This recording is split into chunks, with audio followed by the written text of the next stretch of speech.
Hey everyone, Ramel here, and today I'll be doing a review of the TC Helicon GoXLR mixer with the Rode Procaster, as well as showing you guys how I use it on my stream. To preface this, I'm not really an audio expert, so I won't be going into too much of the technical details, but I'm going to share more of my thoughts and opinions of the device as someone that's upgrading from a Blue Yeti and using it primarily for streaming. The biggest issues for me that pushed me to upgrade was that I was getting a lot of background noise when streaming with the Blue Yeti. The Blue Yeti itself is a great microphone, especially if you're just not looking to spend a lot of money, but I really did my best to try to get it to sound how I wanted, but I just really wasn't able to. Here are a couple of clips that are examples of what I was hearing. Yeah, I'll just wait for the balloon. I'm down to play safe if you guys are. Yeah, I hear it too now. Oh yeah, it's 210.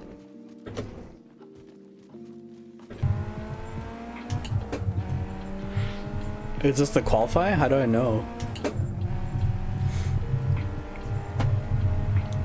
Anyone can drive this, right? Honestly, no one on my stream really mentioned that the audio was annoying them, but when I gave it a listen after the streams were done, I knew that I could do a little bit better. I really want to ensure that my stream is always of high production value, especially when it comes to the audio department. I know that this upgrade was a bit on the pricier end, but I don't imagine upgrading anytime soon. I hope that this will last me most, if not all, of my Twitch career. I did a lot of research initially and came to the conclusion that I would need a dynamic microphone because of the pickup pattern and noise rejection. These microphones tend to pick up things that are directly in front of them and is exactly what I'm looking for. I was really torn between the Shure SM7B and the Rode Procaster, but after listening to a lot of different reviews, especially the ones by Bandrew at Podcast Stage, I was sold on the Procaster. Not only was it $250 cheaper, but it seemed to have the best background noise rejection out of the lot. Since the microphone was XLR, it led me down the path of finding an audio interface that I could use to plug into my desktop.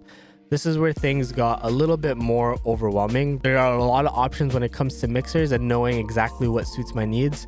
I really wanted something that just worked and would give me the least amount of cables and headaches.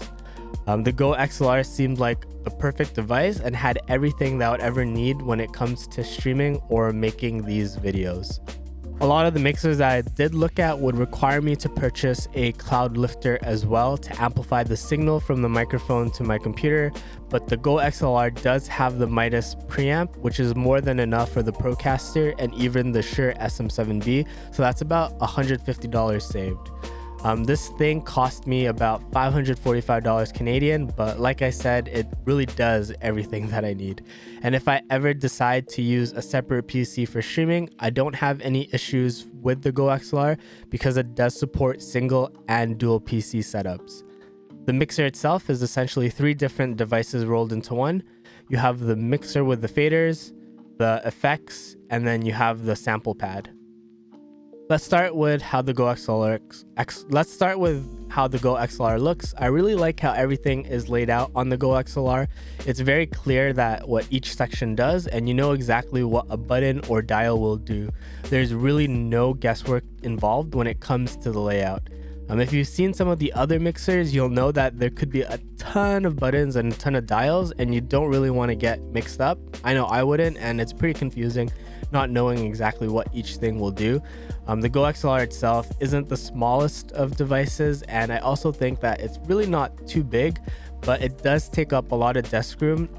But since it's underneath my monitor, I don't really notice it too much, and there was really nothing there in the first place, and most mixers are this big, if not bigger anyways.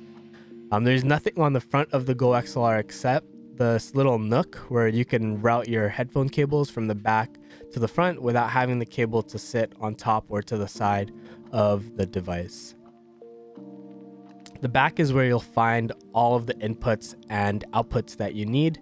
You have the XLR jack, you have one 3.5 millimeter microphone in, you have the line in, line out, headphones out.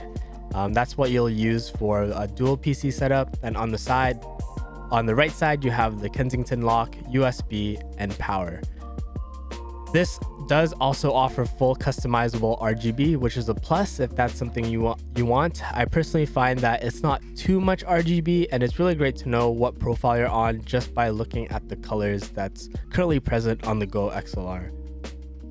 And before you use the device, you do have to make sure that you have the latest drivers installed, as well as the latest GoXLR app, as you'll need it to use the device. After you install the software, you can set up your microphone. You just need to select which type of microphone you're using. For me, I'm using a dynamic microphone, so I chose that. And I will talk into it until my voice generally stays in the good area. You don't want it to be clipping, and you don't want it to be too quiet. For the EQ stuff, I got this mostly from the Alpha Gaming channel. You should check them out. For me, it sounds great, and these are the typical filter settings that I use, and these are things that you would apply on OBS anyways, and the GoXLR handles that itself, so you don't have to configure it or run extra software anywhere else. You can really get into the details of each of these, but for myself, I've just been rolling with these settings. On the left side, you have the mixer with the faders. These faders are all motorized and sync up with whatever on the software. So if you change it in the app, then these will move by themselves. You can also control up to 4 different channels, and you can customize each label on the top since it is an individual LCD screen. For me, I have my microphone, my music, my chat, and my system sounds. This is really cool because I can change the audio on the fly without having to deal with OBS. You can have different outputs, which you can control here in the routing table. For example, when you have headphones on, this is what you'll hear. It's great that all your audio comes in this device, so you can really control it. Plus side is that what you hear is usually what you hear on the stream as well. For me, this isn't something that I do like because I prefer to have my game audio a little bit louder than what my viewers are hearing, mostly because I want it at a higher audio level so I can hear footsteps better, especially in Counter-Strike.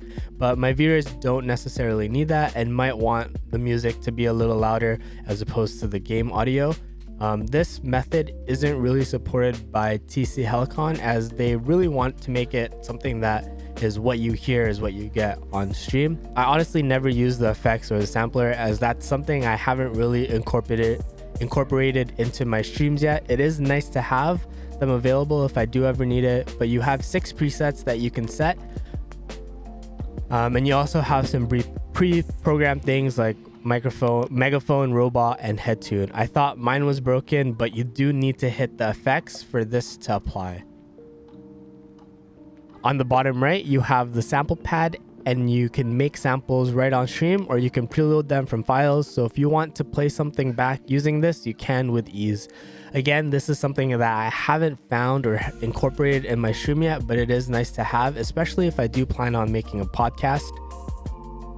Another cool thing that I like is this blooper. I don't really use it, but again, it is there. So if I do need to swear and things get out of hand and I want to keep my stream PG-13, I can just say this, I'm tired. But yeah, it's pretty cool. You just yourself. That's it. Overall, I've had a really good experience with the GoXLR with very little complaints. The only thing I would want is separating what I hear on my headphones and what I'm on stream, but I'm very happy with this purchase. If you are starting out though, I would recommend not getting the GoXLR, as it's a pretty big investment and something that you really need to think about and consider if you're going to make that big of a commitment. I would really recommend something like the Blue Yeti or any other USB powered microphone that gets you started and you can spend your money elsewhere. But if you are taking it seriously and you want an audio upgrade, then I would highly recommend the GoXLR, since it does do everything that a streamer would potentially need. Anyways, that's gonna be it for this video. I hope you guys enjoyed that. If you have any questions about the GoXLR or the microphone, feel free to leave them down below. I do have the Logitech G29 video coming up, as well as this PC build that I did with my friend Jonathan. So please subscribe if you want to be notified when that content is out. I do stream on Twitch Tuesdays, Thursdays, and Saturdays. If you haven't followed me there yet, it's twitch.tv/forbiddenx. But yeah, that's gonna be it for this video. I will catch you guys on the next one. I am out. Peace.